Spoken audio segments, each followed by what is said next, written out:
የአንደኛ ጴጥሮስ ምዕራፍ 1 ከቁጥር 10 ጀምሮ ያለውን ቃል እንደዚህ ያነባሉ። ዛሬ የምንካፈለው የመልእክታችን ሐሳብ የሚገኘው መነሻው ሐሳብ እዚህ ጋር ነው። ለእናንተም ስለሚሰጠው ጸጋ ትንቢት የተናገሩት ነቢያት ስለዚህ መዳን ተግተው እየፈለጉ መረመሩት። በእነርሱም የነበረ የክርስቶስ መንፈስ ስለ ክርስቶስ መከራ ከእርሱም በኋላ ስለሚመጣው ክብር አስቀድሞ እየመሰከረ በምን ወይም እንዴት ባለ ዘመን እንዳመላከተ ይመረምሩ ነበረ። ዛሬ የምንካፈለው የእግዚአብሔር ቃል ሐሳብ የክርስቶስ መከራ የሚል ነው። ወይም ደግሞ የተከፈለላችሁን ዋጋ እወቁት። ሐዋርያው ጴጥሮስ በዚህ ቦታ የሚናገረው ለክርስቶስ ኢየሱስ መከራ ከእርሱም በኋላ ስለሚመጣው ክብር ይላል። አማኞች በክርስቶስ ኢየሱስ የመስቀሉ ሥራ አማካኝነት የተዋጁና የዳኑ በምን አይነት ዋጋ በምን አይነት ሁኔታ ከጨለማ ወደሚደነቅ ብርሃን ከባርነት ወደ ነፃነት ከውድቀት ወደ ክብር እንደመጡ በሚገባ ማወቅ አለባቸው ብዬ አስባለሁ። ዛሬ እግዚአብሔር በሰጠን ጊዜ የምንነጋገረው ትኩረት ሰጥቼ የማወራው ስለ ክርስቶስ ኢየሱስ መከራ ነው። ከእርሱም በኋላ ስለመጣው ክብር በተለያየ አጋጣሚ ስለተናገርኩኝ ብዙም ትኩረት አላደርግበትም። ዛሬ የምናወራው የክርስቶስን መከራ በተመለከተ ነው። እንደምታውቁት የክርስቶስ ኢየሱስ መከራ ያመጣው ክብር ምንድነው ብላችሁ ማንሳት ከፈለጋችሁ በመጀመሪያ ጽድቅ ነው። በሁለተኛም ደግሞ አዲስ ፍጥረት መሆናችን በክርስቶስ ኢየሱስ መከራ አማካኝነት ያገኘነው ክብራችን ነው። ከሚጠፋ ከሚበሰብስ ክብር ከሌለው ሕይወት ወጥተን አዲስ ፍጥረት እንድንሆን የሆነው በክርስቶስ ኢየሱስ መከራ አማካኝነት ነው። ስለዚህ መጽደቅ መቻላችን በክርስቶስ ኢየሱስ መከራ ያገኘነው ክብራችን ሰው ሰርቶ ስለማይጸድቅ። ዛሬ ግን የምናወራው ስለ ክርስቶስ ኢየሱስ መከራ ነው። ጴጥሮስ ስለ ክርስቶስ ኢየሱስ መከራ ከእርሱም በኋላ ስለሚመጣው ክብር ይላል። ይህንን ቃል ሁልጊዜ ሳስብ የማንም መከራ ለማንም ክብር አምጥቶ አያውቅም ከመከረኛው በስተቀር። መከራ ክብር የሚያመጣው መከራውን ያየውን ሰው በተመለከተ ነው እንጂ መከራውን ካየው ሰው በልዩነት ላሉ ሰዎች ክብር አያመጣም። በበረሃ ቢዋጉ የት ነበርክ ዋጋ ስከፍል ነው እንጂ ብለው ሚሉ እነሱ በከፈሉት ዋጋ አንተን ባለስልጣን አያረጉ። የሚገርመው ግን ክራይስት በከፈለው ዋጋ አንተ ባለስልጣን ይሆንከው። ምን ለማውራት ፈልጌ ነው? ማንም መከራ ውስጥ ቢያልፍ መከራው ክብር የሚያመጣለት ለባለ መከራው ነው። ይህ የክርስቶስ መከራ ግን ከሌሎቹ ሁሉ ሁኔታ ተለይቶ የክርስቶስ መከራ ከእርሱም በኋላ የሚመጣው ክብር አለ። የክርስቶስን መከራ በተመለከተ የተወሰነ ዛሬ እንነጋገራለን። ስለ ክርስቶስ መከራ ከማውራታችን በፊት መከራ የሚለውን ተርጉመን መነሳት አለብን ብዬ አምናለሁ። ምክንያቱም እኛ ሀገር አከራይ ሲገላምጡህ መከራ ነው፣ ሰው ሲሰድብህ መከራ ነው፣ ሳንቲም ሲቸግርህ መከራ ነው። መከራዬን እየጠበስኩ ነው አበሳዬን እያየው ነው ብለን ስለምንል ሐዋርያው ጴጥሮስ የክርስቶስ መከራ ብሎ ሲል የትኛው መከራ ነው? እኛ የምናወራውን አይነት መከራ ነው ወይስ ከዛ የተለየ ነው የሚለውን ማወቅ ጥሩ ነው። ሐዋርያው ጴጥሮስ በዚህ ቦታ የክርስቶስ መከራ ብሎ የሚናገረው በግሪኩ ፓይቴማ የሚል ቃል። ፓይቴማ የሚለው የግሪኩ ቃል የእንግሊዘኛ ትርጉሙ ደግሞ ሃርድሺፕ ነው። ሃርድሺፕ ነው። ኢየሱስ ክርስቶስ እናንተንና እኔን ለማዳን ያለፈበትን የደረሰበትን የመከራ አይነት መጽሐፎች ሲናገሩ ሃርድሺፕ ነው። ምን አይነት ሃርድሺፕ ነው ካላችሁኝ ደግሞ ሁለት አይነት ነው። ኢሞሽናሊ ሃርድሺፕ ደርሶበታል፣ ፊዚካሊ ሃርድሺፕ ደርሶበታል። ኢየሱስ ኢሞሽኑ ላይ የደረሰ መከራ አለ፣ ፊዚካሉ ላይ የደረሰ መከራ አለ። ጌታ ኢየሱስ ክርስቶስ ወደ መስቀል ከመድረሱ በፊት መስቀል ላይ ከመሰቀሉ በፊት በሊቀ ካህናቱ ግቢ በቀያፋ ቤት የደረሰበት መከራ አለ። ከዛም በፊት ሉቃስ እንደዘገበላችሁ በምዕራፍ 22 ቁጥር 39 ጀምሮ በሚያስደንቅ ሁኔታ በህይወቱ ላይ በማንነቱ ላይ ኢሞሽናሊም ፊዚካሊም የደረሰበትን መከራ መጽሐፍ ቅዱስ በደንብ አድርጎ ይናገራል። ወዳጆቼ ይህ ክርስቶስ ኢየሱስ ያየው መከራ እጅግ የሚያስደንቅ ነው። የኔና የናንተን ህይወት የሰራ ዝም ብሎ መከራ አይደለም። ከችግር ያላወጣ መከራ የጠበሱ ብዙ ሰዎች አሉ። ታሪክ ያልቀየረ መከራ ውስጥ ያለፉ ብዙዎች ናቸው። ማንንም ከድህነት ላይ ያወጡ በእሳት የተጠበሱ ብዙዎች ናቸው። የክርስቶስ መከራ ግን እንደዚህ አይደለም። በሉቃስ ወንጌል መጽሐፍ ምዕራፍ 22 ቁጥር 39 ጀምሮ እንደዚህ ያነባል። ጌታ ኢየሱስ ክርስቶስ የደረሰበትን የመከራ አይነቶች ከዚህ በኋላ በተቻለ መጠን ዘረዝራል። እንደምታውቁት ሉቃስ አሕዛብ እንደሆነ በሙያው ደግሞ የጤና ባለሙያ እንደሆነ የሉቃስ ወንጌልና የሐዋርያት ሥራን መጽሐፍ የጻፈው ሉቃስ እንደሆነ ይህ በሉቃስ ወንጌል መጽሐፍ ምዕራፍ 22 ከቁጥር 39 ጀምሮ የምታነቡት ቃል በብቸኝነት የሚገኘው በሉቃስ ወንጌል ላይ ብቻ ነው። ይህ አሁን የማነብላችሁ ቃል በማቴዎስ ወንጌል ላይ የለም፣ በማርቆስ ወንጌል ላይ የለም፣ በዮሐንስ ወንጌል ላይ የለም። ማቴዎስ ቀራጭ ነው። ማርቆስ ኢየሱስ በሕይወት እያለ እንዳልነበረና ወንጌሉን የጻፈው ከጴጥሮስ ሰምቶ እንደሆነ በቤታቸው ቤተክርስቲያን እንደነበር ታውቃላችሁ። ዮሐንስ በፕሮፌሽኑ አሳጥማጅ ነው። ኢየሱስ ክርስቶስ ከደረሰበት የመከራ አይነት ጋር ሙያዊ ዝምድና ያለው ሉቃስ ከመሆኑ አንፃር ጌታ ኢየሱስ ክርስቶስ የደረሰበትን ያንን መከራ ከመስቀሉ በፊት ከጎልጎታ በፊት በኢየሱስ ሕይወት ላይ የሆነውን ነገር ሉቃስ ነው በቆንጆ ሁኔታ የዘገበው። በዚህ ቦታ እንደዚህ እናነበዋለን። ወጥቶም እንደ ልማዱ ወደ ደብረ ዘይት ሄደ፣ ደቀ መዛሙርቱም ደግሞ ተከተሉት። ወደ ስፍራውም ደርሶ ወደ ፈተና እንዳትገቡ ጸልዩ አላቸው። ከነሱም የድንጋይ ውርወራ የሚያህል ራቀ። ተንበርክኮም አባት ሆይ ብትፈቅድ ይህችን ጽዋ ከኔ ውሰድ፣ ነገር ግን የኔ ፍቃድ አይሁን ያንተ እንጂ እያለ ይጸልይ ነበረ። ከሰማይ መጥቶ የሚያበረታው መልአክ ታየው። በፍርሃትም ሲጣጣር አጽንቶ ይጸልይ ነበረ። ወዙም በምድር ላይ እንደሚወርድ እንደ ደም ነጠብጣብ ነበረ። ከጸሎቱም ተነስቶ ወደ ደቀ መዛሙርቱ መጣና ከሐዘን የተነሳ ተኝተው ሲያገኛቸው ስለምን ትተኛላችሁ? ወደ ፈተና እንዳትገቡ ተነስታችሁ ጸልዩ አላቸው። በዚህ ቦታ ሉቃስ የዘገበው ነገር የሚያስገርም። ጌታ ኢየሱስ ክርስቶስ የድንጋይ ውርወራ ያህል ከደቀ መዛሙርቱ ርቆ ይላል። የድንጋይ ውርወራ ያህል ማለት በግሪኩ ትንሽ ጠጋ ብሎ ማለት ነው፣ እዛ አካባቢ ማለት ነው። እና ሊታይ በሚችል መልኩ ኢየሱስ ክርስቶስ ራቅ ብሎ መጸለይ ጀመረ ይላቸዋል። ልክ መጸለይ ሲጀምር በፍርሃት እና በጭንቀት ሲያጣጥር ነበር ይላል።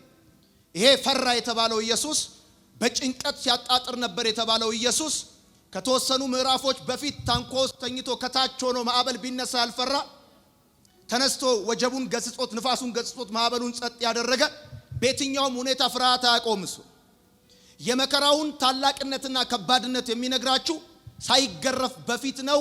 እንደ ደም ነጠብጣብ ያለ ፈሳሽ ከሰውነቱ ወጣ። ሊመጣ ያለው መከራ ቀላል አልነበረም፣ በጣም ከባድ ነው። ይጣጣር ነበረ፣ ይጨነቅ ነበረ፣ ይፈራ ነበረ። ገና ሳይዙት ገና በይሁዳ መሪነት የሚያሳድዱት ሰዎች የሃይማኖት መሪዎች መጥተው ሳይዙት በፊት ሊመጣ ካለው ከትንሽ ደቂቃ በፊት ኢየሱስ በከባድ ጭንቀት ውስጥ በታላቅ ፍርሃት ውስጥ ሆኖ ያጣጥር ነበረ። ከሰውነቱ እንደ ደም ነጠብጣብ ያለ ፈሳሽ ይወጣ ነበር ይላል። ይህን ጉዳይ ማቴዎስ ላይ አልዘገበውም። ይህን ጉዳይ ዮሐንስ አልዘገበውም፣ ሉቃስ ነው የዘገበው። ምክንያቱም ሉቃስ እንደ ሕክምና ባለሙያነቱ ኢየሱስ ክርስቶስ ላይ የሆነ ያለውን ነገር ብታዩት፣ ሐኪም ሲያልብህ ቢያይ እንደኔ ዝም አይልህም። ለምሳሌ እስቲ አይንህ ብዬ ብጠይቅህና አይንህን ብታሳየኝ ሐኪም አይንህን አይቶ የሆነ ነገር ይጽፋል፣ የሆነ መድኃኒት ያዝልሃል፣ የሆነ ነገር ያስባል። እኔ አይንህን አይቼ ያምራል ነው የምልህ። ልልህ የምችለው ከዚህ ያለፈ ነገር የለኝም። እኔ የሕክምና ባለሙያ ስላልሆንኩኝ እየሆነብህ ያለውን ነገር ልረዳልህ አንደርስታንድ ላደርግ አልችልም። ሉቃስ ጌታ ኢየሱስ ላይ የሆነ ያለውን ነገር ሲመለከት የሆነው አንድ ጉዳይ ነው። ከሰውነቱ እንደ ደም ነጠብጣብ ያለ ፈሳሽ ይፈስ እንደነበር፣ ይወጣ እንደነበረ፣ ይንጠባጠብ እንደነበረ ይናገራል። ይሄ ጉዳይ ደግሞ በሕክምና ሄማቶሃይድራሲስ ይባላል። ሰው በከፍተኛ ጭንቀት ውስጥ ሲገባ፣ ሰው በከፍተኛ ውጥረት ውስጥ ሲገባ ከሰውነቱ ፈሳሽ መውጣት ይጀምራል። የሚገርማችሁ ጭንቀት ብቻውን ይገላል። ብዙ ሰዎች የሚሞቱት ከጦርነቱ በፊት በጭንቀቱ ነው የሚሞቱት። ከነገሩ በፊት በጭንቀት ይሞታሉ። ኢየሱስ ክርስቶስ ከባድ ጭንቀት ውስጥ ነበር የነበረው። ምክንያቱም ዓለም በጨለማ ተውጣ፣ ዓለም በኃጢአት ቀንበር ተይዛ፣ ሰዎች ከማይወጡበት የኃጢአት ማጥ ውስጥ ገብተው ስለነበረ የዓለምን ጭንቀት አዲስ ፍጥረት አድርጎ እኔና እናንተን ለመውለድ በጣም ይጨነቅ ነበር ይላል መጽሐፍ ሲናገር። እንደነገርኳችሁ ይሄ ጌታ አይፈራ። ይሄ ጌታ ፈርቶ አያውቅም። በመካከላቸው ሊገሉት ከተማይቷ ተሰርታበት ወደ ነበረው ተራራ ሲወስዱት በመካከላቸው አልፎ ሄደ ነው የሚለው። አንድም ቦታ ፈራ የሚል ቃል አታነቡም። ለመጀመሪያ ጊዜ የፈራው የተጨነቀው በጣም በውጥረት ውስጥ የገባው በዚህ ሰዓት ይህ ስለኔና ስለናንተ ነው። በመቀጠል የሚገርማችሁ ነገር በዚህ ሌሊት በዚህ ማታ ነው መተው ኢየሱስ ክርስቶስን ያዙት።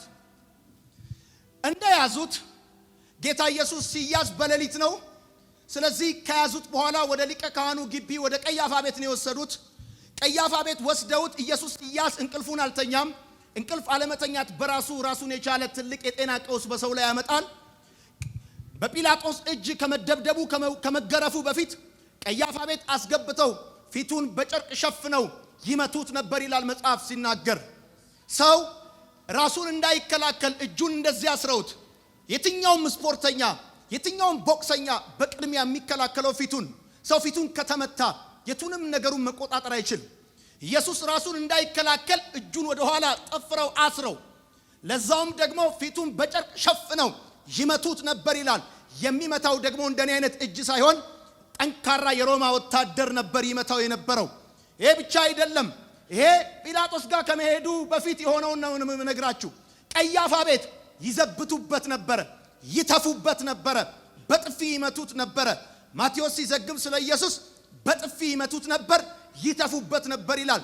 ሰው የመጨረሻ ሲንቃችሁ አክ ብሎ ቱ ነው የሚልባችሁ። የመጨረሻውን የውርደት ጥግ ነው ያሳዩት። የመጨረሻውን ነው። አንድ ጊዜ ፊትን ስትመታ 99 ከለር ነው የሚታይ። ቀላል ነገር አይደለም። የሚገርማችሁ በቀያፋ ቤት በሊቀ ካህኑ ግቢ ይሄን ሁሉ መከራ ካደረሱበት በኋላ ጲላጦስ ጋር ወሰዱት። ጲላጦስ የገሊላ ሰው እንደነበረ ሲሰማ ሄሮድስ ጋር ላከው። ሁለቱ ጠበኞች ነበሩ። አይደለም በክብሩ በውርደቱ ሁለት ነገስታትን ያስታረቀ ድንቅ መምህር ድንቅ ጌታ ነው ይሄ ጌታ። በክርስቶስ ምክንያት ታረቁ ይላል መጽሐፍ ሲናገር። እሱ ምን ያላስታረቀው አለ? አይደለም ዙፋኑ ላይ ተቀምጦ እሱ ተተፍቶበት እንኳን የሚያስታርቅ ጌታ ነው።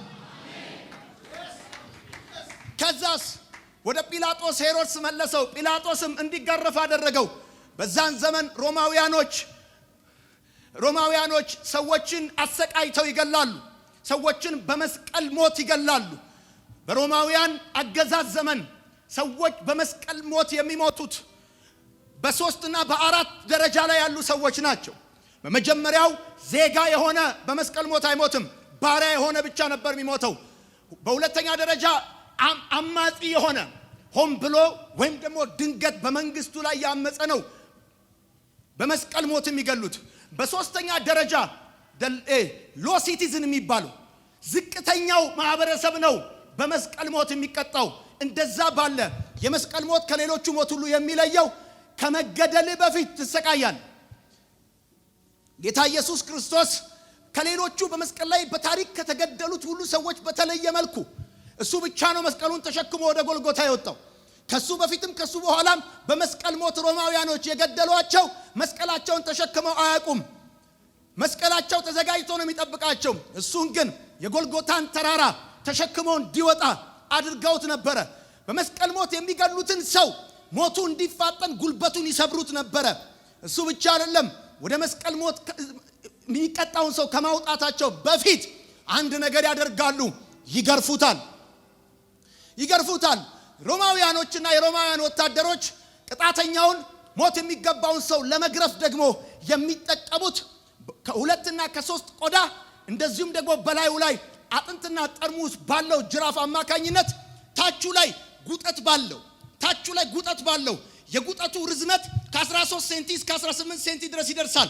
አንድ ጊዜ ሲገርፈው ወደሚገረፈው ሰው ሰውነት የሚገባው ከ13 ሴንቲሜትር እስከ 18 ሴንቲሜትር ድረስ ነው። ስለዚህ መልሶ ሊገርፈው ጅራፉን ሲስበው የሰውነቱን ስጋዎች በጠቅላላ ቦጭቆ ነው የሚወጣው።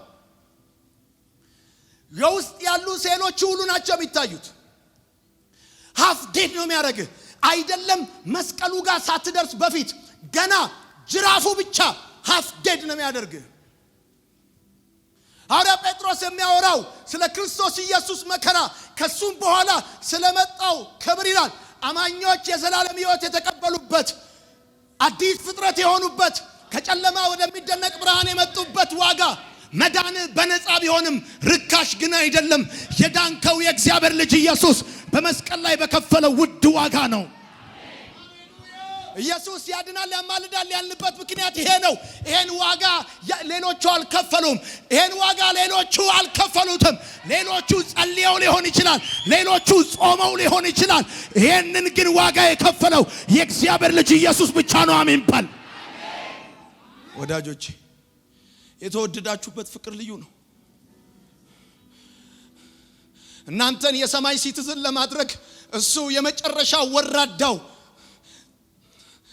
መካከለኛ አይደለም፣ ከተራ ማህበረሰብ መካከል ነው የተቆጠረው። እናንተን የእግዚአብሔር ልጅ ለማድረግ እሱ የባሪያን ሞት ነው የሞተው። እሱ የኔና የእናንተን አመጽ ለማስቀረት ከእግዚአብሔር ጋር እርቅ ለማድረግ አመፀኛ በሚገደልበት አገዳደል ነው ኢየሱስን የገደሉት።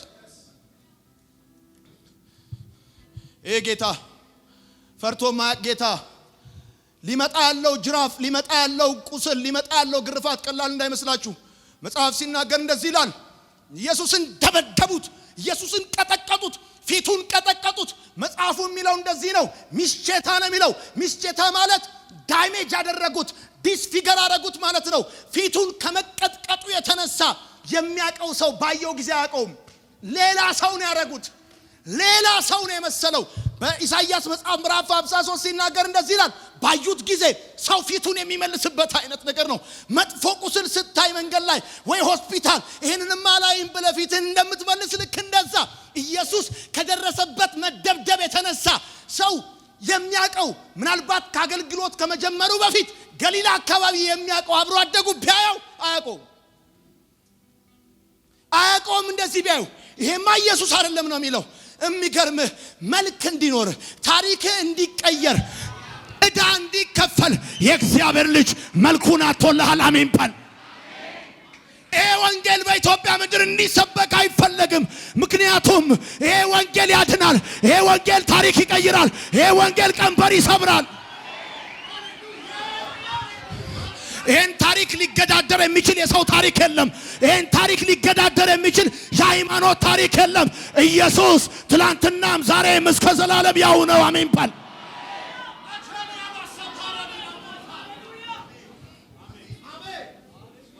የዳንክበት እውነት ቀላል እንዳይመስልህ።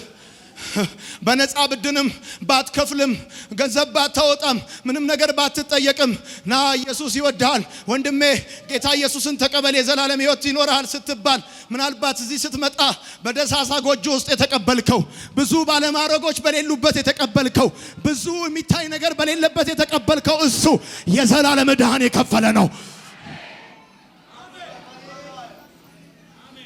ድንቅ ነው። የተወደዳችሁበት መወደድ ድንቅ ነው። የዳናችሁበት እውነት ድንቅ ነው። መልኩን አጥቶ መልክ ሰጥቷችኋል።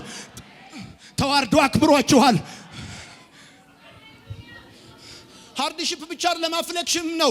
እሱ በሰውነቱ ላይ በታሪኩ ህመም አያውቀውም በታሪኩ። ነገር ግን እንደተመታ እንደቆሰለ ስለመተላለፋችን ደቀቀ። የኛን ተግሣጽ በሱ ላይ ምን አደረገው? አኖረው። ዕዳችንን ከፈለው። ሐዋርያ ጴጥሮስ እንደዚህ ያለ ስለ ክርስቶስ ኢየሱስ መከራ ከሱም በኋላ ስለሚመጣው ክብር አለ። ጽድቃችሁ የወጣው ከዚህ ውስጥ ነው። ቅድስናችሁ የወጣው ከዚህ ውስጥ ነው። አዲስ ፍጥረት መሆናችሁ የወጣው ከዚህ ውስጥ ነው።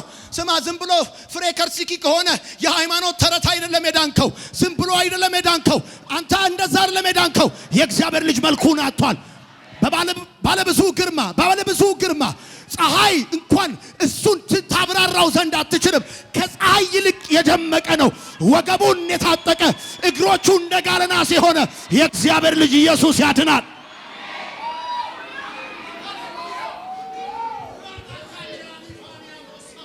በፈጠራቸው እጆች ተመታ። በስልጣንም በክብርም በዝናም በእድሜም አይበልጡትም። ፊቱን በጨርቅ ሸፍነው ሲመቱት የመታው ማን ነው? ትንቢት ተናገር የኛ ነብይ ብለው ሲሉት ይሄ ሁሉ ዝምታ እሱ ፈቅዶ ነው ራሱን የሰጠው። ባይፈቅድ ኖሮ ኢየሱስ የታለ ባሉ ጊዜ እኔ ነኝ ባላቸው ጊዜ አይደለም መልአኩን ልኮ አይደለም ሌላ መለኮታዊ አቅሙን ገልጦ አይደለም እኔ ነኝ ባለ ጊዜ ወድቀዋል። እኔ ነኝ ባለ ጊዜ ወድቀዋል። ያ ሁሉ ዝምታ በሰማይና በምድር መካከል የነበረው ጠብ ይቀር ዘንድ ነው ያ ሁሉ ዝምታ። ዛሬ አንድ ነገር ነግራችኋለሁ። እግዚአብሔር እንደሚወዳችሁ ማወቃችሁ ዋስትናችሁ ነው። በብዙ ጠላት ተከባችሁ የምትኖሩ ሰዎች እግዚአብሔር እንደሚወዳችሁ ልጁን እንደከፈለላችሁ ስለ ክርስቶስ ኢየሱስ መከራ ትዝ እንዲላችሁ ያስፈልጋል።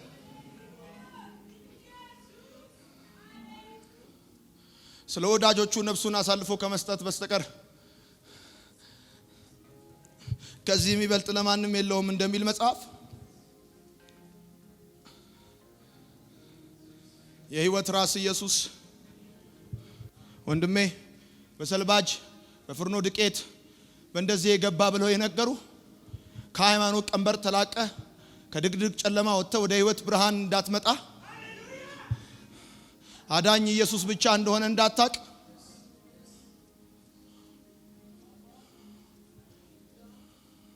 እንዴት ያለ የዳንኩበት ፍቅር እንደሆነ እኔ እናንተ ዝም ብለን እንደምንታረክበት ጉዳይ እንዳይመስል። ለዚህ ነው በዘመናት መካከል ብዙዎች ተነስተዋል፣ ጦር አንስተዋል፣ የተለያየ አይዲዮሎጂ አንስተዋል። ይሄን ወንጌል ተረት አድርጎ ለማስቀረት ይሄን ወንጌል ለመቅበር ሶሻሊዝም አልቻለውም፣ ኮሙኒዝም አልቻለውም። የብዙ ሰዎችን ጥበብ ሞኝነት አድርጎታል። በዘመናት መካከል አዋቂ ነን ያሉትን ዕውቀታቸውን ሞኝነት አድርጎታል። ብዙዎች ካፈር በታች ገብተዋል። እሱ ግን ለዘላለም ጸንቶ ይኖራል።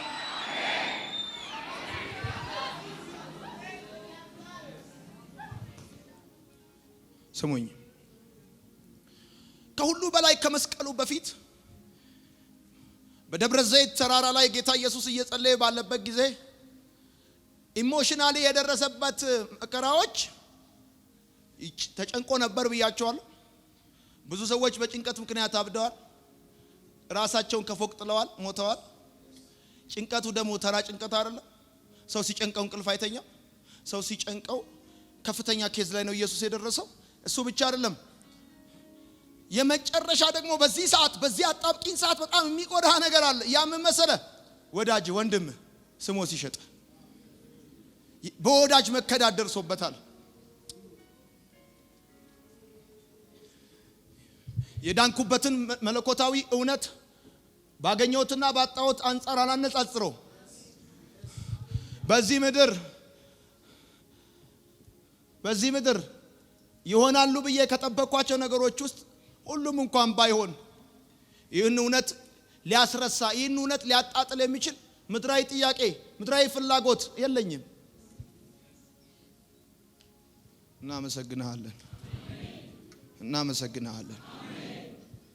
እናመሰግናለን።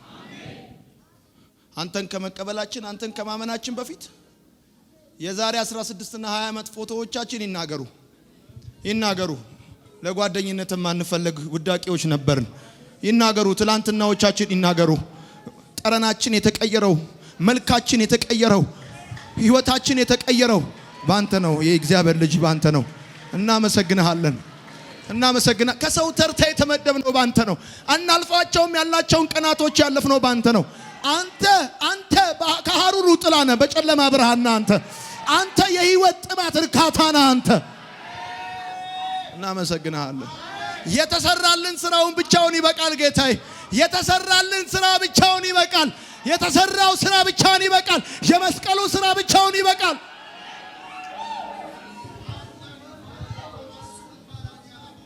ጌታ ኢየሱስ በደብረ ዘይት ተራራ ይጸልይ ዘንድ ሄደ። በመጽሐፍ ቅዱሳችሁ ውስጥ በአዲስ ኪዳን 9 አይነት ጸሎቶች አሉ።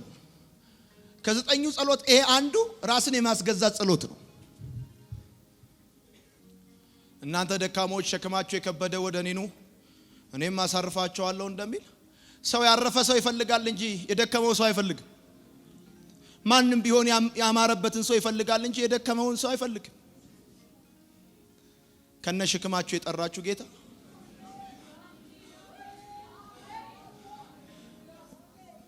ያ በሸክማችሁ ምክንያት ቤተሰብ ሸሽቷችሁ ነበር። በሸክማችሁ ምክንያት ሀገር ጠልቷችሁ ነበር። ማንም ለጉርብትና አይፈልጋችሁም ነበር። ሸክማችሁን ያራገፈ አየ ይሄንን ስራ ባይተዌ ለዳ ሰጣተከው ይሄን ስራ ጾም አተከው ይሄንን ስራ ጸለይ አተከው ይሄንን በግሬ ሄዳ አተከው ይሄንን ስራ የእግዚአብሔር ልጅ ኢየሱስ ብቻ ነው የሰራው። ሌላ ማንም በሰማይና በምድር መካከል የሰራው የለም። አንድ ሰው የሚያምን ሰው ካለ ያድናል ያልኩት ለዚህ ነው የሚል ሰው ካለ ለጌታ ክብር ይስጥ። ያድናል የእግዚአብሔር ልጅ ኢየሱስ።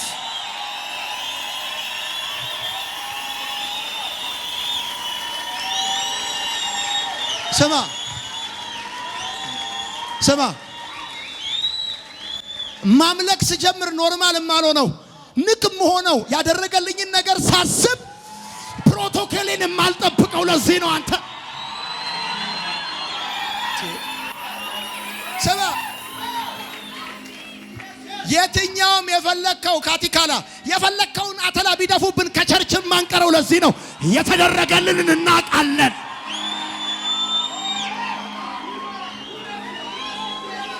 የተደረገልንን እናውቃለን። የተከፈለልንን ዋጋ እናውቃለን። ተራ ሰዎች አይደለንም። የዳነው በእግዚአብሔር ልጅ በኢየሱስ ሞት አማካኝነት ነው።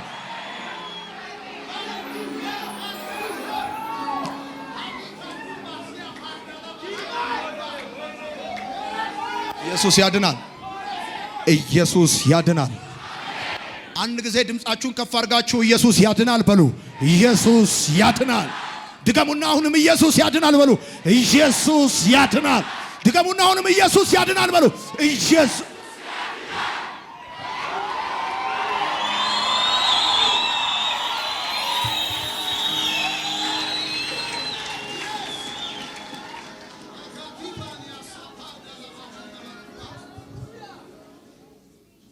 ወዳጆቼ እንኳን አይደለም 13 ሴንቲሜትር እስከ 18 ሴንቲሜትር ርዝመት ያለው አይደለም ስፒል ሲወጋ እንዴት እንደምትሆን ታውቃለህ? ጠጠር ትንሽ ጠጠር ሲወጋ እንዴት እንደምትሆን ታውቃለህ? 40 ጊዜ ነው የምትዘለው። by the way ኢሳይያስ መጽሐፍ ምዕራፍ 53 እናውጣ።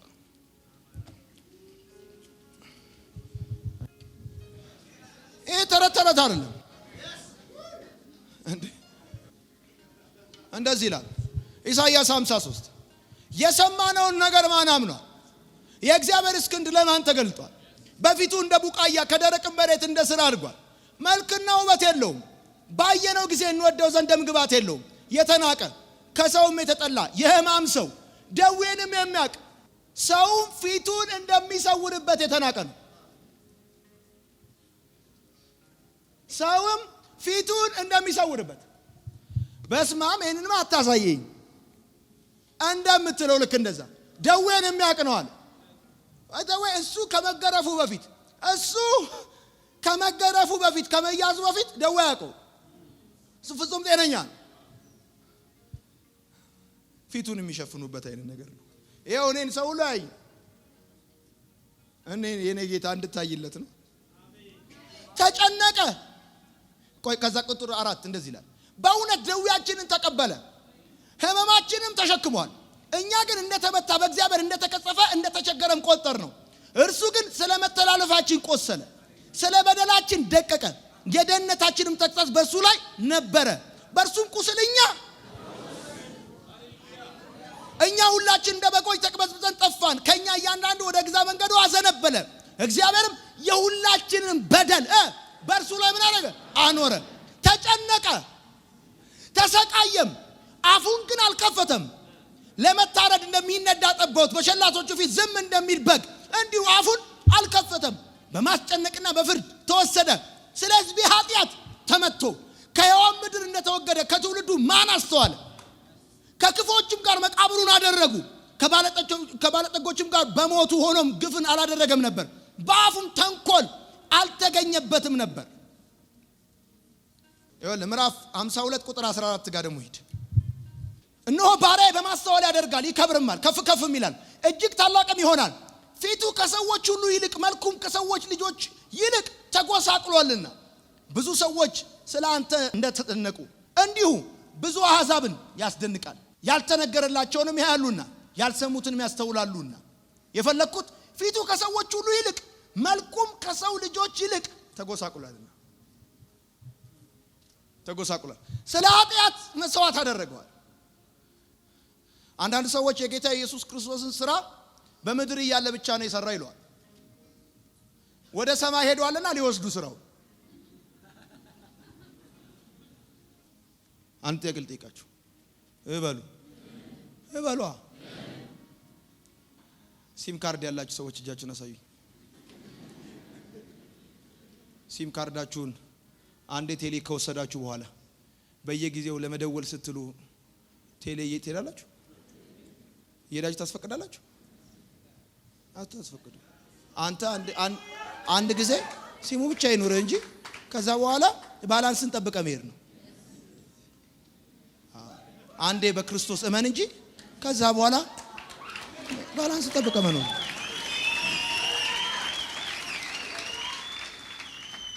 ሲያዩት ችግረኛ ነው። ሲያዩት ምስኪን ሰው ይመስላል። እኔና ሚስቴ ሻሸመኔ እያለ ምግብ ቤት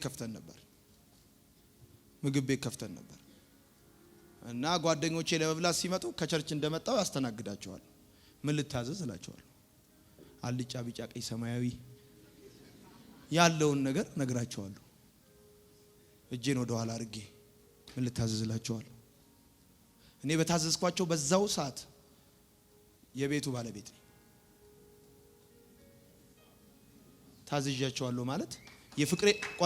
ታዝዣቸዋለሁ ማለት የፍቅሬ መገለጫ ነው እንጂ ሌላ ሰው አስተናጋጅ ታዘዛቸው ማለት አቅቶኝ አይደለም። እነሱን ያከበርኩበት ልክ ነው። ለነሱ ያለኝን ፍቅር ማሳያ ነው። በሌላ እንዲታዘዙ ላደርግ ስችል ማለት ነው። እሱ በዚህ ምድር እናንተን ከሞት ሊያወጣ ሲመጣ he the owner of the universe የመጣው ፍቅሩን ሊነግራችሁ ነው። ፍቅሩን ሊነግራችሁ ነው የመጣው። ፍቅሩን ሊነግራችሁ ነው የመጣው። ማቴዎስ ምን ይላል? 26ኛው ምዕራፍ ላይ ማቴዎስ ምን ይላል? ማቴዎስ 26:66 ላይ ምን ይላል? በዚያን ጊዜ በፊቱ ተፉበት፣ ጎሰሙትም። ሌሎችም በጥፊ መታው። ክርስቶስ ሆይ በጥፊ የመታህ ማን ነው? ባይተው ጌታ ኢየሱስ ይሄን የጠየቀውን ሰውዬ ቅምቅማቱን ቅምቅማት የኔ ጌታ እኮ ይገርማል እኮ። የኔ ጌታ እኮ ከጨዋነቱ የተነሳ አይደለም ህይወቱ ቀሚሱ እንኳን ወጥ ነው። ተጣጣጣለው የወሰዱበት እኮ ለዛ ነው። እግዚአብሔር እንዴት እንደወደዳችሁ ታውቃላችሁ? በሚወደው ትርፍ በሌለው እግዚአብሔር እናንተ ሲወዳችሁ በሚወደው እምወደው ልጅ ያለ ሲቀጥል ትርፍ የለውም። ሲቀጥል ዋጋ ከፍሎ ነው። በትርፍ አይደለም የተወደዳችሁት። ይተፉበት ነበር። እርግጠኛ ነኝ አንድ ሰው አንተን እዚህ ቢተፈብህ፣ አንድ ሰው ቸርች አመልካለሁ ብለህ ብትመጣና ቢተፋብህ የሌለ ታለንት ሁሉ ነው የሚወጣው። እመነኛ አንድ ነገር ልንገርህ። የፈለከው እስቲ አፍቅሮ የሚያቅጁን ያሳይ። የፈለከውን ብታፈቅር I love you more than I can say I miss you I kiss you ብለህ ድፍት ላለው ብለህ ብትል የፈለከውን ያህል ብታፈቅር በህዝብ ፊት እርቃንን አትቆም። በህዝብ ፊት እርቃንን አትቆም። የመጨረሻ አዋራጅ የሆነ አሟሟት ቢኖር እርቃንን ሆነ ነው። መገረፉ ሳንስ በእንደዛ አይነት ጉጠት ባለው በአጥንትና በጠርሙስ በተሰራ አንድ ጊዜ ሲገርፉት 13 ሳንቲ ወደ ውስጥ ገብቶ ስጋውን ከሚቦጭቅበት ኦሬዲ ሳይሰቅሉት በፊት ኦሬዲ half ራሱን ይስታል። ደሞ ልንገር፣ ሰው ከተመታ ሐኪም ቤት ቀድመ ከወሰድከው ቀርቦ ሐኪም የሚያደርገው ደሙን ማቆም። ደሙ ከውስጡ ወጥቶ ካለቀ ሰውየው ወጥቶ ነው የሚሄደው። ኢየሱስ ክርስቶስ ከሰውነቱ የሚገርም ስጋው ነው ቦጭቀው የሚያነሱት። አንዴ ባረፈበት ቁጥር ቦጭቀው ነው የሚያነሱት። የሚያቀው ሰው እንዳያቀው አድርገው ነው የቀጠቀጡት። ሞታ ደካ ምናምን ብለህ ወደ ቤት እንደምትሄደው እንዳይመስል። ይሄን ቦንዴጅ ይሄንን ሳሊቬሽን ሰይጣን በፍጹም ብሬክ ሊያደርገው አይችልም። ይሄን ሊቀለብስ አይችልም። እውነቴን ነው የምልህ። የዳንክበት ዋጋ እጅግ ውድ ነው። እጅግ ውድ ነው። ጌታ እኮ ከሞት ለመነሳት እኮ መቃብሩ እኮ አልተፈነቀለለትም። ተዘግቶበት የነበረው እኮ ድንጋይ እኮ አልተንከባለለም። ኢየሱስ ሲወጣ የተንከባለለው ለነ ደቀ መዛሙርቶቹ ነው። ለኢየሱስ ከመቃብር ለመውጣት ድንጋይ አልተንከባለለም። ድንጋዩ እንደተዘጋ ነው ኢየሱስ ይወጣው። ደቀ መዛሙርቶቹ ግን ለነጋሪ ሲሄዱ ተንከባሎ አገኙት። ወዳጆች ዛሬ የተጨነቃችሁ ያላችሁ፣ ዛሬ ግራ እየተጋባችሁ ያላችሁ፣ ዛሬ በተለያየ ህይወት ተግዳሮት ውስጥ ያላችሁ፣ ምን ሆን ብላችሁ እየፈራችሁ ያላችሁ ብትኖሩ የሞተላችሁ፣ ጭንቀታችሁን የወሰደ፣ ደዌያችሁን የወሰደ፣ ቁስላችሁን የቆሰለ፣ ውርደታችሁን የተዋረደላችሁ ሳሊቬሽን ሰዎች ጋር እንዳይሄድ ሰይጣን በስራቸውና በራሳቸው እንዲያምኑ ነው የሚያደርጋቸው። ሰይጣን የሚሰብካችሁ ኢየሱስን እንዳታምኑ አይደለም፣ በራሳችሁና በስራችሁ እንድትተማመኑ ነው። ሰው በራሱና በስራው ከተማመነ የክርስቶስን ስራ ዜሮ ያደርጋል። ታውቃለህ፣ ብጾም ብትጸልይ፣ ለድሃ ብትሰጥ፣ የፈለከውን ብታረግ እግዚአብሔርን አታረከው። እግዚአብሔር አንዴ ረክቷል። የረካውን በልጁ በክርስቶስ ነው የረካው። የምወደው ልጅ አለ፣ እሱ ነው። እሱን ስሙታል። ምናልባት ሃይማኖታዊ ስርዓት ትፈጽም ይሆናል። ይሄ ግን አያድንም። ይሄ ፓይቴማ የሚለው የግሪኩ ቃል ሃርድሺፕ ነው፣ አፍሌክሽን ነው። ደግሞ ሌላ ቦታ አንደርጎን ይለዋል። እሱ ካለፈበት ሁኔታ የተነሳ ለእናንተ የተደረገላችሁ ስጦታል ወደ እናንተ ይመጣል። ከቤተሰቦቻችሁ ጋር በመወለድ ተዋውቃችሁ የምትጨርሱት በመውረስ እንደሆነ በክርስቶስ ኢየሱስ ስታምኑ ዳግመኛ ትወለዳላችሁ። ይህ እውነት ብቻ ነው የዘላለምን በር፣ የህይወትን በር፣ የመንግስተ ሰማያትን በር የሚከፍትላችሁ። አትችሉትም። በሌላ መንገድ ሄዳችሁ አትከፍሉትም። እኔ እውነትም ህይወትም መንገድም ነኝ ያለ ጌታ ከኔ በቀር ወደ አብ የሚመጣ የለም አለ። መንገድ መድረሻችሁ እንደሆነ ኢየሱስም ወደ አብ የምትደርሱበት ብቸኛው የህይወት መንገድ። እንዲህ ብላችሁ ጻፉ። የባሪያ ሞት፣ የአመፀኛ ሞት፣ የባሪያ ሞት፣ የአመፀኛ ሞት፣ የሎ ሌቭል ሲቲዝን ሞት። አይገርምም?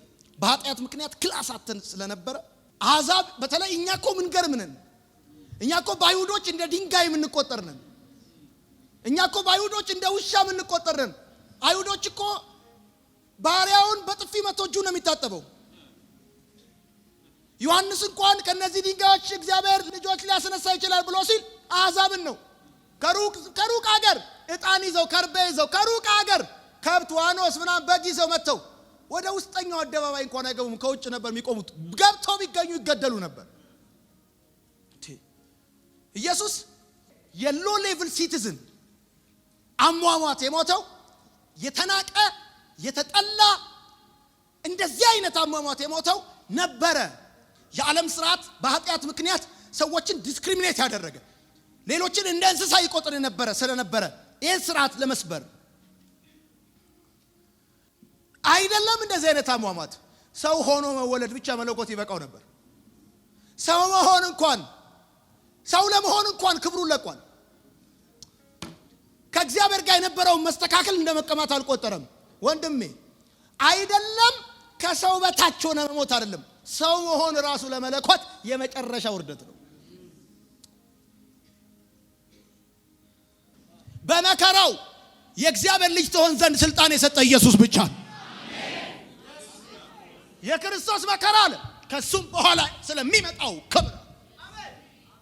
ይሄንን መከራ ከተቀበልክ፣ ይሄን መከራ ካመንክ፣ በዚህ መከራ ካመንክ ቀጥለህ አለመስጠቅ አትችልም። አዲስ ፍጥረት አለመሆን አትችልም። ወዳጄ ይሄ እውነት ከሃይማኖት ያልፋል። ጻፋችሁ? የሎ ሌቭል ሲቲዝን አሟሟት ደግሞ እኮ የሚገርመው ጌታዬ ጉልበቱን ሳይሰበር ነው የሞተው። ለምሳሌ ሰዎቹ በጣም ስለሚሰቃዩ ሞታቸው እንዲፋጠን ጉልበታቸው ይሰበራል። ከኢየሱስ ጎን የተሰቀለው ሰውዬ ሁለት ወንበዴዎች ታስታውሳችኋል? በፍጹም ሁለት ወንበዴ አይደሉም እነሱ። አንዱ ወንበዴ ነው፣ አንዱ ወንድም ነው። አንዱ ወንድም ከሆነ 2000 ዓመት ሞልቶታል። እኛንን በድሮ ፋይል ወንበዴ እያልን ምንጠራው ወንድም ሆነ እኮ እሱ። በቃ ዛሬ ከኔ ጋር በገነት ሁለቱ እኮ ስላልሞቱ ጉልበታቸውን እየሰበሩ አወረዷቸው ይላል። ታውቃለህ ለእግዚአብሔር መስዋዕት ሆኖ የሚቀርበው በግ ጉልበቱ እንደማይሰበር ኦልድ ቴስተመንት ይላል። በፈቃደኝነት ነፍሱን ሰጠ። ደሞ እዛ መስቀል ላይ ሆኖ የሚያደርጉትን አያውቁምና ልክ እሱ ነፍሱን ሲሰጥ የሚገርም ነገር ልንገር። በዛ ሁሉ ሁኔታ ኢየሱስን ኖቲስ ያላደረገ 100 አለቃ መስቀሉ ስር ሆኖ በእውነት እሱ የእግዚአብሔር ልጅ ነው አለ። ፀሐይ ጨለመች፣ መጋረጃው ተከፈተ፣ ምድር ተንቀጠቀጠች። ሞቱ የህይወትን በር ከፍቶልሃል። ሞቱ ከሲኦል አውጥቷል። ሞቱ ዕዳን ከፍሏል። ከዚህ የተነሳ እቁም ሲወጣል ብቻ እየመጣ አትረብሽ። እዚህ መጣ ቸርች እየመጣ እዚህ ቪዛ ለማስመጣት ይሄ ጉዳይ አስፈጻሚ ኃላፊነቱ የተወሰነ የግል ኩባንያ አይደለም። ይሄ የሚያዘምረን ኪሳችን የገባው ገንዘብ አይደለም። የሚያዘምረን በህይወት መዝገብ ላይ ነው የተጻፈው። አረ በራዘ በህይወት መዝገብ ላይ ነው የተጻፈው። እነዚህ አባቴ ብሩካን ልብሳቸውን በበጉ ደም ያነጹ። የሚገርምህ በዛ ቀን በበጉ ሰርግ ቀን ቆሞ የሚቀበል ዮናታን እንዳይመስልህ፣ ቆሞ የሚቀበል የሆነ ነብይ እንዳይመስልህ፣ ቆሞ የሚቀበል የሞተልህ የእግዚአብሔር ልጅ ኢየሱስ ቆሞ እንካችሁ ብሎ ስፍራ ይሰጣቸዋል ይላል መጽሐፍ ሲናገር። እንካችሁ ብሎ ወዳለ የኔ አባት ሳኦል ጳውሎስ ሐዋርያትን ለማስገደል ደብዳቤ ይዞ የኔ ጌታ እኮ ታሪክ ሲቀይር ያቅበታል እኮ።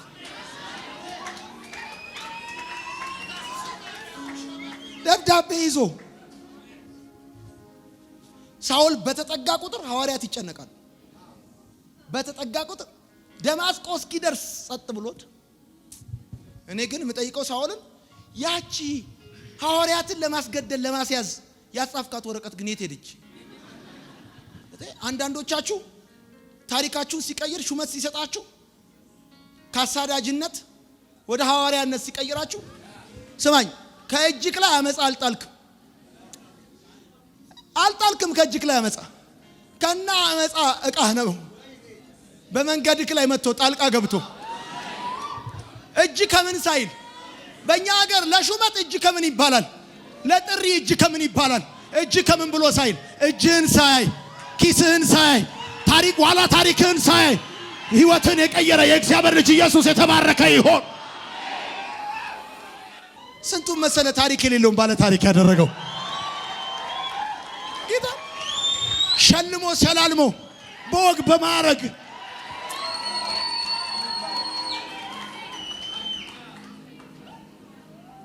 በእጄ የነበረውን የኃጢአት ሰንሰለት፣ በልቤ የነበረውን የዕዳ ብዛት አንገቴን ቀና እንዳላደርግ ተጭኖኝ የነበረውን የኃጢአት ቀንበር የሰበረ ለዛውም ሲያድነኝ የጽድቅ ደረጃ ልዩነት ሳይኖረኝ ሲያድነኝ ካገለገሉት ጋር ከኖሩለት ጋር እኩል ያደረገኝ ብራዘር ክርስትና ከኔ ጋር እንደምትላፈው አይደል ማለት። አንዳንዴ ማህበራዊ ሚዲያ ላይ እንደምሰማው የፈለጉ ሰዎች የፈለጉትን ዲስኩር እንደሚደሰኩሩልን እንደዛ እንዳይመስል። በሞት ላይ የሆነ ጴጥሮስ ስለዚህ ነው ለሚጽፍላቸው ሰዎች እንደዚህ ይላል፣ ስለ ክርስቶስ ኢየሱስ መከራ ከሱም በኋላ ስለሚመጣው ክብር ብዙዎች ተግተው ይሄን ይፈልጉት ነበር።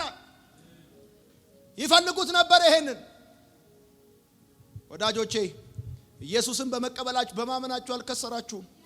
ምናልባት ጓደኝነት ቀርቶባችሁ ሊሆን ይችላል። ምናልባት የዚህ ምድር ብርና ወርቅ ቀርቶባችሁ ሊሆን ይችላል።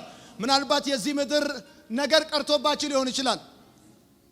ይህ ግን ከተቀበላችሁት እውነት ጋር ሲታነጻጽሩት ፈጽሞ ውድድር ተርሳ ውስጥ የማይገባ። ስማኝ፣ እንዲህ ብላችሁ ጻፉ። አንድ ክርስቲያን በተደረገለት ነገር መደሰት ካልቻለ ሌላ ነገር ቢደረግለትም አይደሰትም። ይሄ ዋጋ ተከፍሎለት መደሰት ካልቻለ ሌላ ነገር ቢደረግለትም መደሰት አይችልም። የክርስቲያን ሳቲስፋክሽኑ፣ ደስታው፣ እርካታው፣ ሰላሙ፣ ሳቁ፣ እንቅልፉ፣ ኤቭሪ ነገሩ የሚጀምረው ከዚህ እውነት። ስማ፣ መድረክ ላይ አይደለም የተወለድከው፣ መስቀል ላይ ነው። በማንም ስብከት አይደለም ወደ እግዚአብሔር መንግስት የመጣው፣ በልጁ ሞት ነው። የህይወት ሁሉ ምንጭ የሆነው መንፈስ ቅዱስ ባይሰብክ ኖረው ማንም ስላወራ ጎበዝ ተናጋሪ ስለተናገረ አትቀበል። ልክ መድረክ ላይ የተወለደ ሰው ይመስል መስቀል ላይ እንዳልተወለደ ከአገልጋይ ስትጣላ ከቸርች ትቀራለህ። ዲፊኒሽን ትቀይራለህ። ያልሞላልህ ጊዜ ዲፊኒሽን ትቀይራለህ። የተወለድከው እኮ መስቀል ላይ ነው። ስለዚህ እንደዚህ በሉ፣ ሰው ይህንን እውነት ካልተረዳና ካልተደሰተ በሌላ ነገር አይደሰትም። አቤት አንዳንዶቻችሁ እኮ የምተኙት እንቅልፍ፣ እኔ አሁን ትናንትና የተኛሁት ስማ ቆይ ልንገርህ፣ እኔ ትናንት የተኛሁት እንቅልፍ አልቋል። የመጨረሻ እንቅልፍ ነው የተባለ ነው ይመስል። በቃ አንዳንዶቻችሁ እኮ የማትተኙ ሰዎች ነበራችሁ። ወዳችኋለሁ።